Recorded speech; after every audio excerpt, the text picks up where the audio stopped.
వరద ప్రభావిత ప్రాంతాల్లో మెడికల్ క్యాంపుల నిర్వహణ. మైలవరం మండలంలోని వెల్వడం గ్రామంలోని క్రాస్ రోడ్డు వద్ద లక్కిరెడ్డి పాపులమ్మ మెమోరియల్ హైస్కూల్ నందు గురిజాల లక్ష్మయ్య చారిటబుల్ ట్రస్ట్ వ్యవస్థాపకులు కోడూరు మనోజ్ కుమార్ వారి ఆధ్వర్యంలో ఏర్పాటు చేసిన ఉచిత వైద్య శిబిరాన్ని స్థానిక ఎమ్మెల్యే వసంత వెంకటకృష్ణ ప్రసాద్ శుక్రవారం ప్రారంభించారు.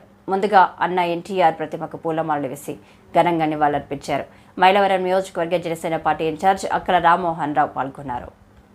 సమయంలో ప్రజలకి అండగా ఉంటానని చెప్పి సోదరుడు మనోజ్ ఈరోజు గ్రామంలో హెల్త్ క్యాంప్ ఆర్గనైజ్ చేయటం, ప్రముఖ వైద్యుల్ని సంప్రదించి గ్రామ సర్పంచ్ ధర్మరాజు కూడా వేదిక వద్దకు రావాల్సిందిగా కోరుతా ఉన్నాను.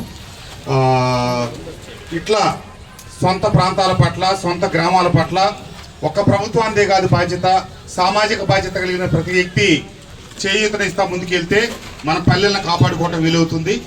ఈ వరద క్లిష్ట పరిస్థితుల్లో చంద్రబాబు నాయుడు గారు అన్ని గ్రామాలకి మన ఎన్టీఆర్ జిల్లాలో ఉన్నటువంటి అన్ని నియోజకవర్గాలు పర్యటించి ఈ ముంపులో నుంచి బయటపడేయడానికి చాలా ప్రయత్నం చేశాం.